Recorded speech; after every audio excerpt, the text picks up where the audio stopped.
ಈ ಸಕ್ಕರೆ ಕಾಯಿಲೆಗಾಗಿ ಇನ್ನೊಂದಿಷ್ಟು ಆಸನಗಳನ್ನು ಹೇಳ್ತೀನಿ ಅಂತ ಹೇಳಿದ್ದೆ. ಈಗ ಸಕ್ಕರೆ ಕಾಯಿಲೆಗೆ ಮುಖ್ಯವಾಗಿರ್ತಕ್ಕಂಥ ಇನ್ನೊಂದು ಆಸನ ಯಾವುದು ಅಂತ ಹೇಳಿದ್ರೆ ವಕ್ರಾಸನ. ಅದನ್ನು ಹೇಗೆ ಮಾಡೋದು? ಎರಡು ಕಾಲನ್ನು ನೇರ ಮಾಡ್ಕೋಬೇಕು. ಮೊದಲು ಎಷ್ಟು ಸಾಧ್ಯವಾಗುತ್ತೋ ಅಷ್ಟು ಜಾಸ್ತಿ ಹೋಲ್ಡ್ ಮಾಡೋದನ್ನು ಅಭ್ಯಾಸ ಮಾಡಬೇಕು.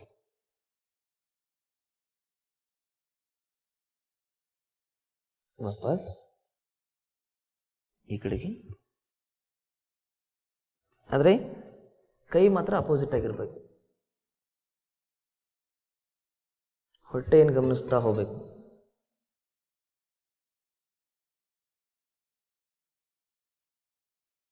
ಆಳವಾಗಿ ಉಸಿರಾಡಬೇಕು.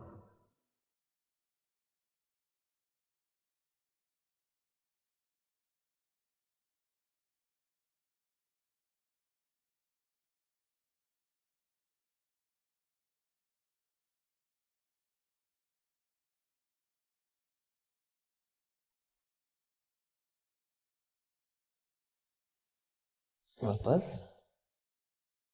ಈ ಕಡೆಗೆ, ಆಳವಾಗಿ ಉಸಿರಾಡಬೇಕು. ನಿಧಾನವಾಗಿ ವಾಪಸ್ ಬನ್ನಿ. ಮತ್ತು ಈ ಬಟರ್ಫ್ಲೈ ಕೂಡ ಶುಗರ್ ಇರ್ತಕ್ಕಂಥವ್ರಿಗೆ ಹೆಚ್ಚು ಲಾಭಕಾರಿಯಾಗಿ ಕೆಲಸ ಮಾಡ್ತದೆ. ಇದು ಹೀಗೆ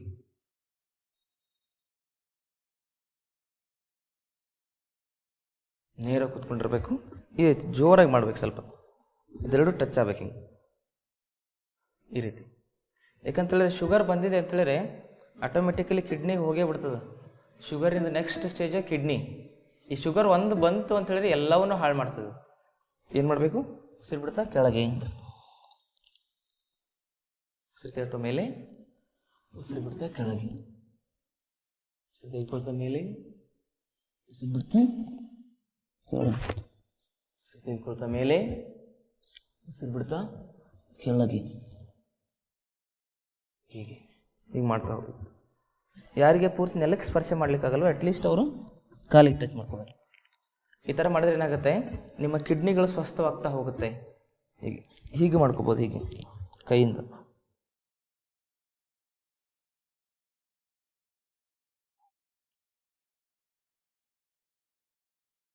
ಟಚ್ ಮಾಡ್ಕೋಬೇಕು ಹಿಂಗೆ ಪೂರ್ತಿ. ಇಲ್ಲಿ ಎಷ್ಟು ಸಡಿಲ ಇರ್ತದೋ ಅಷ್ಟು ಏನಾಗುತ್ತೆ, ನಮ್ಮ ಪ್ಯಾಂಕ್ರಿಯಾಸ್ಗೆ ಒತ್ತಡ ಕಡಿಮೆ ಆಗ್ತಾ ಬರುತ್ತೆ. ಇಲ್ಲಿ ಯಾವಾಗ ಪ್ರೆಷರ್ ಇರುತ್ತೆ ಅವಾಗ ಕಿಡ್ನಿಗೆ ಒತ್ತಡ ಆಗುತ್ತೆ, ಪ್ಯಾಂಕ್ರಿಯಾಸ್ಗೆ ಒತ್ತಡ ಆಗುತ್ತೆ. ಶರೀರದ ಒಳಗಡೆನೇ ಇನ್ಸುಲಿನನ್ನು ಉತ್ಪತ್ತಿ ಮಾಡಲಿಕ್ಕೆ ನಾವು ಪ್ರಯತ್ನ ಮಾಡಬೇಕೇ ಹೊರತು ಶರೀರಕ್ಕೆ ಹೊರಗಡೆಯಿಂದ ಇನ್ಸುಲಿನನ್ನು ಕೊಡಲೇಬಾರ್ದು. ಯಾವಾಗ ನಾವು ಹೊರಗಡೆಯಿಂದ ಇನ್ಸುಲಿನ್ ಕೊಡ್ತೇವೆ ಅವಾಗ ಏನಾಗುತ್ತೆ, 100% ಕಿಡ್ನಿ ಫೇಲ್ ಆಗುತ್ತೆ. ಇನ್ಸುಲಿನ್ ತಗೊಳ್ಳೋರಿಗೆ ಬೇಗ ಕಿಡ್ನಿ ಫೇಲ್ ಆಗುತ್ತೆ. ಅದಕ್ಕೆ ದಯವಿಟ್ಟು ನೀವೇನು ಮಾಡಬಾರ್ದು, ಇನ್ಸುಲಿನನ್ನು ತೆಗೆದುಕೊಳ್ಬಾರ್ದು. ಈ ರೀತಿ ಮಾಡಬೇಕು. ಅರ್ಥ ಆಯ್ತಲ್ಲ? ಇದನ್ನು ಮಾಡಬೇಕು.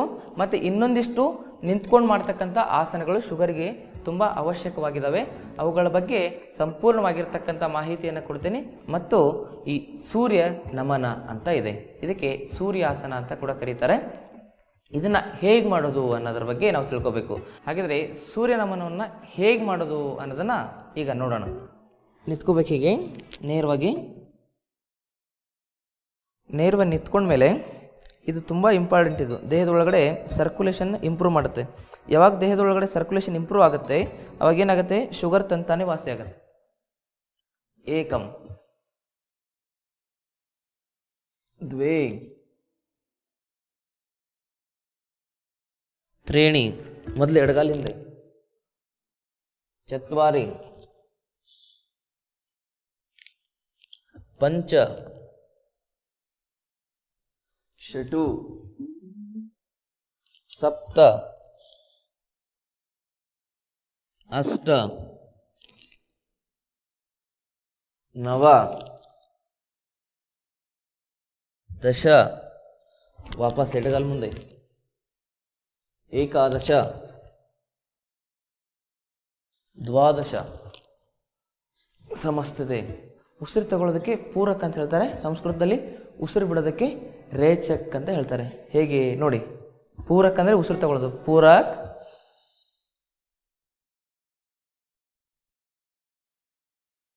ರೇಚಕ್, ಪೂರಕ್, ರೇಚಕ್. ನೀವು ಅನ್ನಬಾರ್ದು, ನಾನು ನಿಮಗೆ ತಿಳಿಸ್ಲಿಕ್ಕೋಸ್ಕರ ಮಾಡ್ತಾ ಇರೋದು. ನೀವು ಉಸಿರು ತೊಗೊಳ್ಬೇಕಾದ್ರೆ ಪೂರ ಕನ್ಬಾರ್ದು, ಉಸಿರು ಬಿಡ್ಬೇಕಾದ್ರೆ ರೇಚಕ್ ಕನ್ಬಾರ್ದು. ನೀವು ನೋಡಿ ತೊಗೊಳೋದು ಬಿಡೋದು ಮಾತ್ರ ಮಾಡಬೇಕು. ಕುಂಭಕ್ ಅಂದರೆ ಉಸಿರು ಹೋಲ್ಡ್ ಮಾಡಬೇಕು. ಮತ್ತು ಪೂರಕ್ ಅಂದರೆ ಉಸಿರು ತೆಗೆದುಕೊಳ್ಳೋದು. ರೇಚಕ್ ಅಂದರೆ ಉಸಿರು ಬಿಡೋದು. ಮತ್ತು ಪೂರಕ್ ಉಸಿರು ತೆಗೆದುಕೊಳ್ಳೋದು. ರೇಚಕ್ ಉಸಿರು ಬಿಡೋದು. ಮತ್ತು ಪೂರಕ್, ರೇಚಕ್, ಪೂರಕ್, ಸಮಸ್ತತೆ. ಈಗ ಈ ಸಕ್ಕರೆ ಕಾಯಿಲೆ ಬಂದಿದೆ ಅಂತ ಹೇಳಿದ್ರೆ ಕೆಲವೊಂದಿಷ್ಟು ನಿಂತ್ಕೊಂಡು ಆಸನ ಆಯಿತು, ಕೆಲವೊಂದಿಷ್ಟು ಕೂತ್ಕೊಂಡಾಯಿತು. ಇನ್ನು ಮಲ್ಕೊಂಡು ಯಾವೆಲ್ಲ ಆಸನಗಳು ಮಾಡಬೇಕು ಅನ್ನೋದನ್ನು ನಾನು ನಿಮ್ಗೆ ಹೇಳಿಕೊಡ್ತೇನೆ. ಮತ್ತು ಸಕ್ಕರೆ ಕಾಯಿಲೆಗೆ ಕೆಲವೊಂದಿಷ್ಟು ರೆಮಿಡಿಗಳನ್ನು ಕೂಡ ಹೇಳ್ತೇನೆ. ಅಂತ ಹೇಳಿದ್ರೆ ಮನೆ ಮದ್ದುಗಳು, ಅದನ್ನೆಲ್ಲ ಏನೆಲ್ಲ ಮಾಡಿಕೊಂಡ್ರೆ ನಿಮ್ಮ ಸಕ್ಕರೆ ಕಾಯಿಲೆ ವಾಸಿಯಾಗುತ್ತೆ ಅನ್ನೋದ್ರ ಬಗ್ಗೆ ನಿಮ್ಗೆ ಸಂಪೂರ್ಣ ವಿವರಣೆ ಕೊಡ್ತಾ ಹೋಗ್ತೀನಿ. ಕೇಳ್ತಾ ಕೇಳ್ತಾ ಅಭ್ಯಾಸ ಮಾಡಬೇಕು. ಮೊದಲು ಏನು ಮಾಡಬೇಕು, ನೇರ ಮಲ್ಕೋಬೇಕು. ಈಗ ನಿಮ್ಮ ಮೊಣಕಾಲನ್ನು ಈ ರೀತಿ ಬೆಂಡ್ ಮಾಡಿ ನಿಮ್ಮ ಮೂಗನ್ನು ಇದಕ್ಕೆ ಟಚ್ ಮಾಡಬೇಕು. ಇದಕ್ಕೆ ಪವನ ಮುಕ್ತಾಸನ ಅಂತ ಕರೀತಾರೆ. ಏನಂದರೆ ಪವನ ಮುಕ್ತಾಸನ. ಈ ಥರ ಮಾಡೋದ್ರಿಂದ ಸಕ್ಕರೆ ಕಾಯಿಲೆ ವಾಸಿಯಾಗುತ್ತೆ. ಸರಿಯಾಗಿ ಅಭ್ಯಾಸ ಮಾಡಬೇಕಷ್ಟೇ. ಯಾವಾಗ ನಾವು ಯೋಗವನ್ನು ಅಭ್ಯಾಸ ಮಾಡಲಿಕ್ಕೆ ಶುರು ಮಾಡ್ತೇವಲ್ವಾ, ಆವಾಗ ಯಾವ ಕಾಯಿಲೆಗಳು ಉಳಿಲಿಕ್ಕೆ ಸಾಧ್ಯವೇ ಇಲ್ಲ. ವಾಪಸ್ ಹೀಗೆ ಮಾಡ್ತಾ ಹೋಗ್ಬೇಕು. ಹೀಗೆ ಮಾಡಿದ್ಮೇಲೆ ರಿಲ್ಯಾಕ್ಸ್ ಮಾಡಬೇಕು. ಎಷ್ಟು, ಒಂದು 2 ನಿಮಿಷಗಳ ಕಾಲ ಒಂದು ಸ್ವಲ್ಪ ರಿಲ್ಯಾಕ್ಸ್ ಮಾಡಬೇಕು. ದೀರ್ಘ ಉಸಿರಾಡಿ ನಿಮ್ಮ ಹೊಟ್ಟೆಯನ್ನು ಗಮನಿಸ್ತಾ ಹೋಗಿ. ಮತ್ತು ಯಾರಿಗೆ ಶುಗರ್ ಇದೆ, ಒಂದು ಉತ್ತಮವಾಗಿರ್ತಕ್ಕಂಥ ಶುಗರ್ಗೆ ಔಷಧಿ ಯಾವುದು ಅಂತೇಳಿದರೆ ಮೆಂತ್ಯಕಾಳು. ಈ ಮೆಂತ್ಯಕಾಳು, ಬಿಲ್ಪತ್ರೆ ಮತ್ತು ಈ ದಾಳಿಂಬೆ ಬೀಜಗಳಿರ್ತಾವಲ್ಲ ಅದು, ಮತ್ತು ಬೇವಿನ ಎಲೆ, ಅದಾದಮೇಲೆ ಕರಿ ಜೀರಿಗೆ, ಮತ್ತು ಆದಮೇಲೆ ಸ್ವಲ್ಪ ಶುಂಠಿ, ಇದನ್ನೆಲ್ಲವನ್ನು ಸೇರಿಸಿ ಏನು ಮಾಡಬೇಕು, ಪೌಡ್ರ್ ಮಾಡಬೇಕು. ಮತ್ತು ಅಮೃತ ಬಳ್ಳಿ ಅಂತ ಬರುತ್ತೆ, ಎಲ್ಲನೂ ಜಾಸ್ತಿ ಹಾಕಬೇಕು. ಯಾವುದ್ಯಾವುದನ್ನು, ಅಮೃತ ಬಳ್ಳಿ 100 ಗ್ರಾಮ್, ಮತ್ತು ಬಿಲ್ಪತ್ರೆ ಎಲೆ 100 ಗ್ರಾಮ್, ಮತ್ತು ಅದಾದಮೇಲೆ ಈ ಮೆಂತ್ಯಕಾಳು 100 ಗ್ರಾಮ್, ಅದಾದಮೇಲೆ ಕರಿ ಜೀರಿಗೆ 100 ಗ್ರಾಮ್, ಶುಂಠಿ ಒಂದು 50 ಗ್ರಾಮ್, ಇದೆಲ್ಲನೂ ಸೇರಿಸ್ಬಿಟ್ಟು ಈ ನೇರಳೆ ಹಣ್ಣಿನ ಬೀಜ ಬರ್ತದಲ್ಲ ಅದೊಂದು 100 ಗ್ರಾಮ್, ಎಲ್ಲನೂ ಸೇರಿಸಿ ಏನು ಮಾಡಬೇಕು, ಪೌಡ್ರ್ ಮಾಡಬೇಕು. ಪೌಡ್ರ್ ಮಾಡಿ ಬೆಳಗ್ಗೆ, ಸಾಯಂಕಾಲ ಮತ್ತು ಮಧ್ಯಾಹ್ನ ಊಟದಕ್ಕಿಂತ ಮೊದಲು ಏನಾದರೂ ನಾವು ತೊಗೊಂಡಿದ್ದೇ ಆದರೆ 100ಕ್ಕೆ 100ರಷ್ಟು ಶುಗರ್ ವಾಸಿಯಾಗುತ್ತೆ. ಇದನ್ನು ನಾವು ಅಭ್ಯಾಸ ಮಾಡಬೇಕು. ಮತ್ತು ಎಷ್ಟು ಸಾಧ್ಯವೋ ಅಷ್ಟು ನ್ಯಾಚುರಲ್ ಆಗಿ ನಮ್ಮ ಹೊಟ್ಟೆಯ ಒಳಗಡೆ ಹೋಗ್ತಕ್ಕಂಥ ಶುಗರಿನ ಪ್ರಮಾಣವನ್ನು ಕಡಿಮೆ ಮಾಡ್ಕೋಬೇಕು. ಸಕ್ಕರೆ ಅಂತೂ ಬಿಡಲೇಬೇಕು. ಮೊದಲು 2 ಕಾಲಿಂದ ಮಾಡಿ. ಮೊದಲು ಪವನ ಮುಕ್ತಾಸನ ಹೇಳ್ತೇನೆ ನಿಮಗೆ.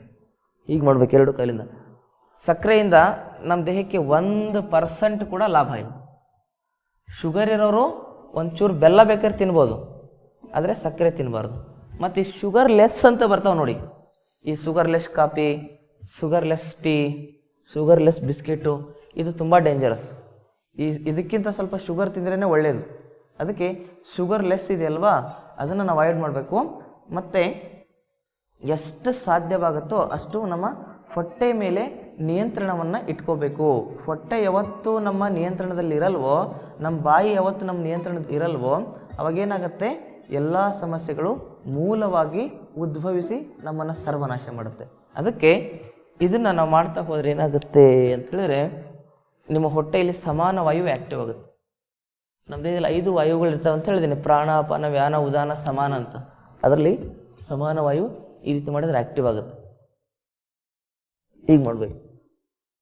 ಹೀಗೆ ಇದಾದ್ಮೇಲೆ ಏನು ಮಾಡಬೇಕು, 2 ಕೈಗಳನ್ನು ಸೊಂಟದ ಕೆಳಗೆ ಇಟ್ಕೊಂಡು ಮೇಲೆ ಕೆಳಗೆ, ಮೇಲೆ ಕೆಳಗೆ, ಮೇಲೆ ಕೆಳಗೆ, ಅಪ್ ಆ್ಯಂಡ್ ಡೌನ್.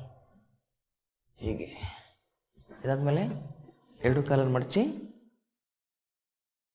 ಎಡಕ್ಕೆ ಬಲಕ್ಕೆ, ಎಡಕ್ಕೆ ಬಲಕ್ಕೆ, ಉದರಾಕರ್ಷಣಾಸನ ಅಂತ ಕರೀತಾರೆ. ಎಡಕ್ಕೆ ಬಲಕ್ಕೆ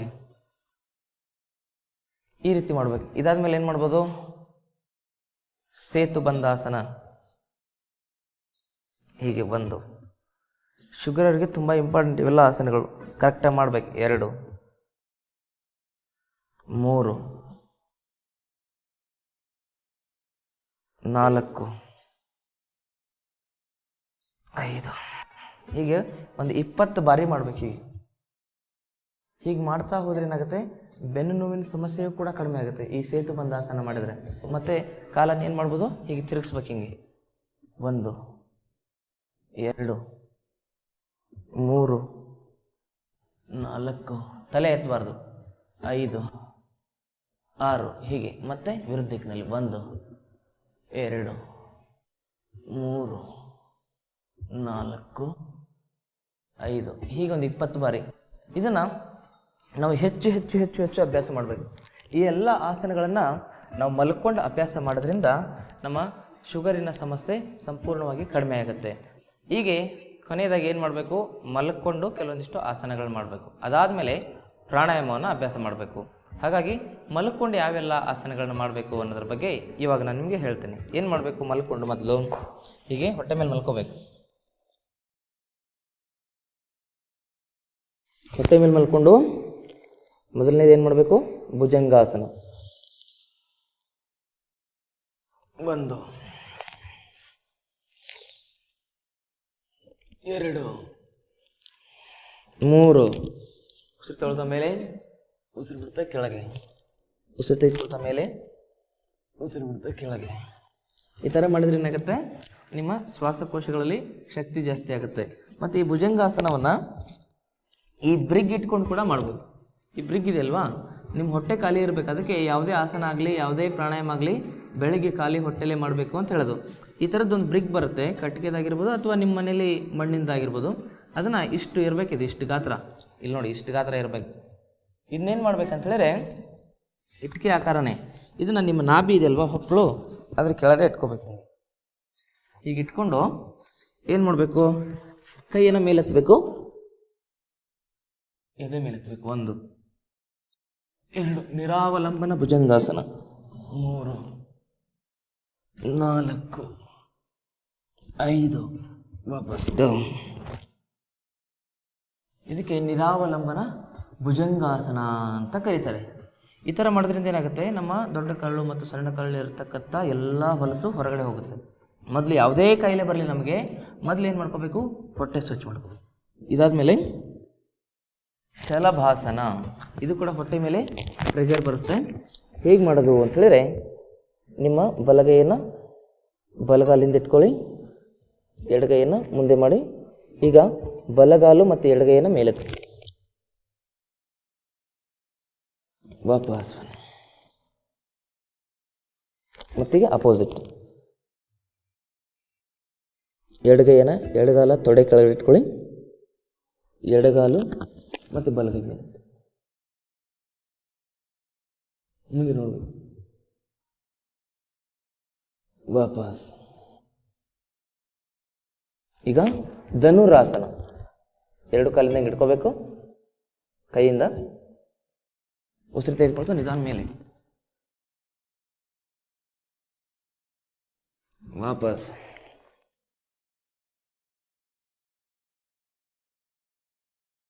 ಶುಗರ್ಗೆ ಅಷ್ಟೇ ಅಲ್ಲ, ಇದರಿಂದ ಬೆನ್ನು ಕಡಿಮೆ ಆಗುತ್ತೆ.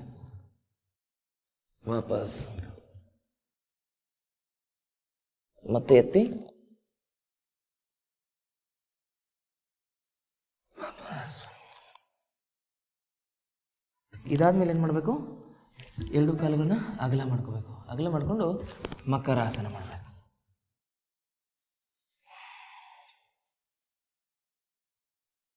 ದೀರ್ಘ ಉಸಿರಾಡಬೇಕು. ಈ ಥರ ಮಾಡಿದ್ರೆ ನಮ್ಮ ಇಂಟೆಸ್ಟೈನ್, ಕಿಡ್ನಿ, ಪ್ಯಾಂಕ್ರಿಯಾಸ್ ಇವಕ್ಕೆಲ್ಲ ಏನಾಗುತ್ತೆ ಅಂತ ಹೇಳಿದ್ರೆ ಮಸಾಜ್ ಆಗುತ್ತೆ.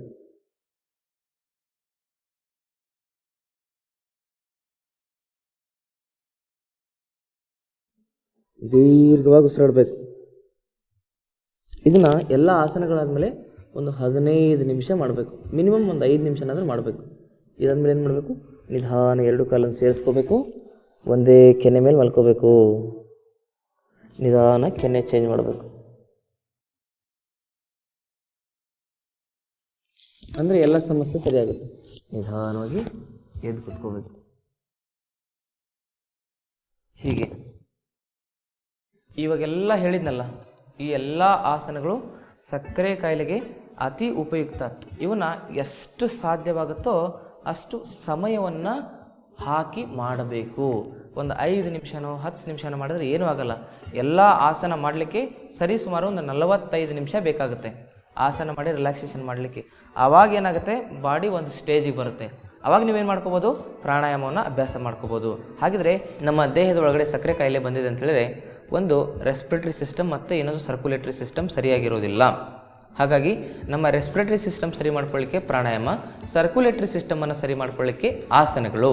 ಈಗ ರೆಸ್ಪಿರೇಟರಿ ಸಿಸ್ಟಮನ್ನು ಮೊದಲು ನಾವೇನು ಮಾಡಿದ್ವಿ, ಎಲ್ಲ ಆಸನಗಳನ್ನ ಮಾಡಿದ್ವಲ್ಲ, ಆಸನಗಳನ್ನ ಮಾಡಿದಾಗ ಸರ್ಕ್ಯುಲೇಷನ್ ಸರಿಯಾಗುತ್ತೆ ದೇಹದಲ್ಲಿ. ಆದಾಗ ರೆಸ್ಪಿರೇಟರಿ ಸಿಸ್ಟಮ್ ಸರಿಯಾಗಿ ಸ್ಟ್ರೆಂತ್ಫುಲ್ ಆಗಿರಬೇಕು, ನಮ್ಮ ಶ್ವಾಸಾಂಗ ವ್ಯವಸ್ಥೆ ಶಕ್ತಿಶಾಲಿಯಾಗಿ ಕೆಲಸ ಮಾಡಬೇಕು ಅಂತ ಹೇಳಿದ್ರೆ ನಾವೇನು ಮಾಡಬೇಕು, ಕಪಾಲಭಾತಿ, ಉಜ್ಜಾಯಿ, ನಾಡಿ ಶೋಧನ, ಭಸ್ತ್ರಿಕಾ, ಭ್ರಾಮರಿ ಈ ಪ್ರಾಣಾಯಾಮಗಳನ್ನು ಮಾಡಬೇಕು. ಅಗ್ನಿಸಾರ ಈ ರೀತಿ ಪ್ರಾಣಾಯಾಮಗಳಿದ್ದಾವೆ. ಈ ಎಲ್ಲ ಪ್ರಾಣಾಯಾಮಗಳನ್ನು ನಾವು ಮಾಡಿದರೆ ಮಾತ್ರ ಈ ಸಕ್ಕರೆ ಕಾಯಿಲೆ ವಾಸಿಯಾಗುತ್ತೆ. ಹಾಗಾಗಿ ಮೊದಲು ಏನು ಮಾಡ್ಬೇಕು, ನಾವು ಭಸ್ತ್ರಿಕಾ ಪ್ರಾಣಾಯಾಮ ಮಾಡಬೇಕು. ಭಸ್ತ್ರಿಕಾ ಹೆಂಗೆ ಮಾಡ್ಬೇಕಂತ ಹೇಳಿದ್ರೆ ಇದಕ್ಕೆ ಶ್ವಾಸ ಮುದ್ರೆ ಅಂತ ಕರೀತಾರೆ. ಈ ಶ್ವಾಸ ಮುದ್ರೆಯಲ್ಲಿ ಕುತ್ಕೊಂಡು ನೇರವಾಗಿ ಕುತ್ಕೋಬೇಕು. ಯಾವುದು ಕಡಿಮೆ ಇದನ್ನು ಓಪನ್ ಮಾಡಿಕೊಂಡು ಉಸಿರು ತೆಗೆದುಕೊಳ್ತಾ ಕೈ ಮೇಲೆ ಉಸಿರು ಬಿಡ್ತಾ ಕೈ ಕೆಳಗೆ.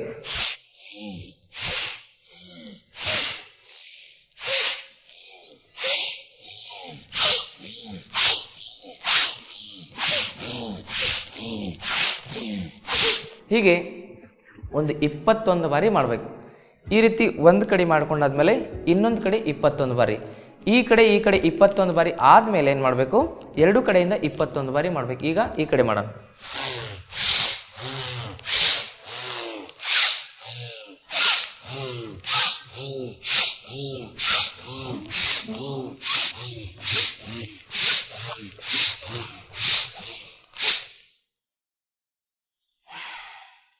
ಕಣ್ಣು ಮುಚ್ಕೊಂಡಿರಬೇಕು. ಶರೀರದೊಳಗಡೆ ಎಂತಹ ಬದಲಾವಣೆ ಆಗಿದೆ ಅನ್ನೋದನ್ನ ಸೂಕ್ಷ್ಮವಾಗಿ ಗಮನಿಸಬೇಕು. ಇದು ಭಸ್ತ್ರಿಕಾದ ಫಸ್ಟ್ ಸ್ಟೇಜ್. ಇನ್ನು ಸೆಕೆಂಡ್ ಸ್ಟೇಜ್ ಹೆಂಗೆ, ಎರಡು ಕಡೆಯಿಂದ ಮಾಡೋದು. ಹೇಗೆ, ಈಗ ಕುತ್ಕೋಬೇಕು,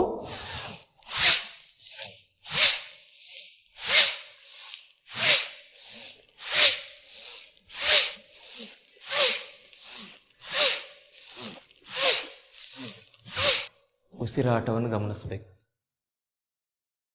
ನಿರಂತರವಾಗಿ ಉಸಿರಾಟವನ್ನು ಗಮನಿಸಬೇಕು. ರಿಲ್ಯಾಕ್ಸ್. ಇಡೀ ಶರೀರವನ್ನು ಗಮನಿಸಬೇಕು. ಮತ್ತು ಸಕ್ಕರೆ ಕಾಯಿಲೆ ಇರತಕ್ಕಂಥವ್ರು ಪ್ರಮುಖವಾಗಿ ಈ ಕೊಬ್ಬರಿ ಎಣ್ಣೆ ಸೇವನೆ ಮಾಡೋದನ್ನು ಜಾಸ್ತಿ ಮಾಡಬೇಕು. ಕೊಬ್ಬರಿ ಎಣ್ಣೆ ಜಾಸ್ತಿ ಅಂತೇಳಿ ಪೂರ್ತಿ ಅಲ್ಲ, ಏನೇ ಆಹಾರ ಮಾಡಿಕೊಂಡ್ರು ಕೂಡ ಕೊಬ್ಬರಿ ಎಣ್ಣೆಯಲ್ಲಿ ಮಾಡಿಕೊಂಡ್ರೆ ತುಂಬ ಒಳ್ಳೆಯದು. ಯಾಕಂತೇಳಿದ್ರೆ ಕೊಬ್ಬರಿ ಎಣ್ಣೆಯಲ್ಲಿ ಮೊನೋಲಾರಿಕ್ ಆಸಿಡ್ ಅಂತ ಇರುತ್ತೆ. ಅದನ್ನು ತಿಂದರೆ ಏನಾಗುತ್ತೆ, ಬೇಗ ಡೈಜೆಸ್ಟ್ ಆಗುತ್ತೆ. ಈ ಜಗತ್ತಿನಲ್ಲಿ ಈ ಕೊಬ್ಬರಿ ಎಣ್ಣೆ ಒಂದು, ಇನ್ನೊಂದು ತಾಯಿ ಹಾಲೊಂದು ಇಡೀ ಬಾಯಲ್ಲೇ ಡೈಜೆಸ್ಟ್ ಆಗುತ್ತೆ ಅಂತ ಹೇಳ್ತಾರೆ. ಅಷ್ಟು ಅದು ಬೇಗ ಡೈಜೆಸ್ಟ್ ಆಗುತ್ತೆ. ಅದಕ್ಕೆ ಸಕ್ಕರೆ ಕಾಯಿಲೆ ಇರೋರಿಗೆ ಏನಿರುತ್ತೆ, ಕೊಲೆಸ್ಟ್ರಾಲ್ ಸಮಸ್ಯೆ ಜಾಸ್ತಿ ಇರುತ್ತೆ, BP ಬಂದುಬಿಟ್ಟಿರುತ್ತೆ, ಮತ್ತು ಹಾರ್ಟಲ್ಲಿ ಬ್ಲಾಕ್ ಆಗ್ತಾ ಹೋಗುತ್ತೆ. ಅದಕ್ಕೆ ಸಕ್ಕರೆ ಕಾಯಿಲೆ ಇರತಕ್ಕಂಥವ್ರಾಗಲಿ ಇಲ್ಲದೆ ಇರತಕ್ಕಂಥವ್ರಾಗಲಿ ಈ ಕಡಲೆ ಬೀಜದ ಎಣ್ಣೆ ರಿಫೈನ್ಡ್ ಆಗಿರಬಾರ್ದು, ನಾನ್ ರಿಫೈನ್ಡ್ ಎಣ್ಣೆ, ಅದರಲ್ಲಿ ಮುಖ್ಯವಾಗಿ ಈ ಕೊಬ್ಬರಿ ಎಣ್ಣೆ ತುಂಬ ಸೂಕ್ತವಾಗಿ ನಮ್ಮ ಈ ನಾಡಿಗೆ ಸೂಟ್ ಆಗುತ್ತೆ. ಅದಕ್ಕೆ ಕೊಬ್ಬರಿ ಎಣ್ಣೆಯಲ್ಲಿರ್ತಕ್ಕಂಥ ಆ ಮೊನೋಲಾರಿಕ್ ಆಸಿಡ್ ಏನು ಮಾಡುತ್ತೆ ಅಂತ ಹೇಳಿದ್ರೆ ನಮ್ಮ ಸಕ್ಕರೆ ಪ್ರಮಾಣವನ್ನು ಕಡಿಮೆ ಮಾಡ್ತಾ ಬರುತ್ತೆ, ಮತ್ತು ನಮಗೆ ಡೈಜೆಷನ್ ಪವರನ್ನು ಇನ್ಕ್ರೀಸ್ ಮಾಡುತ್ತೆ.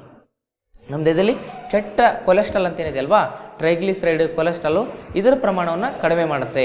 ಹಾಗಾಗಿ ಸಕ್ಕರೆ ಕಾಯಿಲೆ ಇರತಕ್ಕಂಥವ್ರು ಮುಖ್ಯವಾಗಿ ಏನು ಮಾಡಬೇಕು ಅಂತ ಹೇಳಿದ್ರೆ ಈ ಕೊಬ್ಬರಿ ಎಣ್ಣೆ ಸೇವನೆಯನ್ನು ಮಾಡಬೇಕು.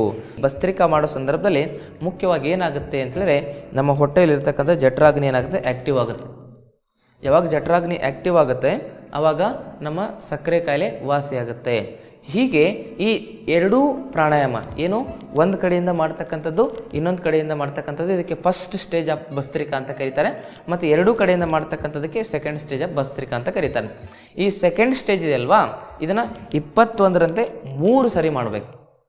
ಈ ರೀತಿ 3 ಸರಿ ಮಾಡಿದ್ರೆ ಏನಾದ್ರೆ ಒಂದು ಸೆಟಪ್ ಆಗುತ್ತೆ. ನಮ್ಗೆ ಯಾವುದೇ ಸಮಸ್ಯೆ ಇರಲಿ, ಪ್ರಾಣಾಯಾಮ ಮಾಡಿದ ನಂತರ ಎಲ್ಲಿ ಸಮಸ್ಯೆ ಇದೆ ಅಲ್ಲಿ ಗಮನವನ್ನು ತೆಗೆದುಕೊಂಡು ಹೋಗಬೇಕು. ಈಗ ಭಸ್ತ್ರಿಕಾ ಮಾಡಿದ ನಂತರ ನಮ್ಮ ಕಿಡ್ನಿ ಸಮಸ್ಯೆ ಇತ್ತು ಅಂತ ತಿಳ್ಕೊಳ್ಳಿ. ಕಿಡ್ನಿ ಸಮಸ್ಯೆ ಇರೋರು ಭಸ್ತ್ರಿಕಾ ನಿಧಾನವಾಗಿ ಮಾಡಬೇಕು. ಫಸ್ಟ್ ಆಫ್ ಆಲ್ ಯಾಕಂತ ಹೇಳಿದ್ರೆ ಕಿಡ್ನಿ ಸಮಸ್ಯೆ ಇರೋರಿಗೆ BP ಜಾಸ್ತಿ ಇರುತ್ತೆ. ಹಾಗಾಗಿ ಎಲ್ಲಿ ದೋಷ ಇದೆ ಅದಕ್ಕೆ ನಾವು ಹೆಚ್ಚು ಗಮನವನ್ನು ಕೊಡಬೇಕು. ಎಲ್ಲಿ ಸಮಸ್ಯೆ ಇದೆ ಅಲ್ಲಿ ಹೆಚ್ಚು ಗಮನವನ್ನು ಕೊಟ್ಟಾಗ ಏನಾಗುತ್ತೆ, ಆ ಸಮಸ್ಯೆ ವಾಸಿಯಾಗುತ್ತೆ ಅಂತಕ್ಕಂಥದ್ರ ಸಂಪೂರ್ಣವಾಗಿರ್ತಕ್ಕಂಥ ಮಾಹಿತಿಯನ್ನು ಕೊಡ್ತೀನಿ ಮುಂದಿನ ಸಂಚಿಕೆಯಲ್ಲಿ ಅಂತಕ್ಕಂಥ ಮಾತನ್ನು ಹೇಳ್ತಾ ಸರ್ವರಿಗೂ ಶರಣಾರ್ಥಿಗಳು.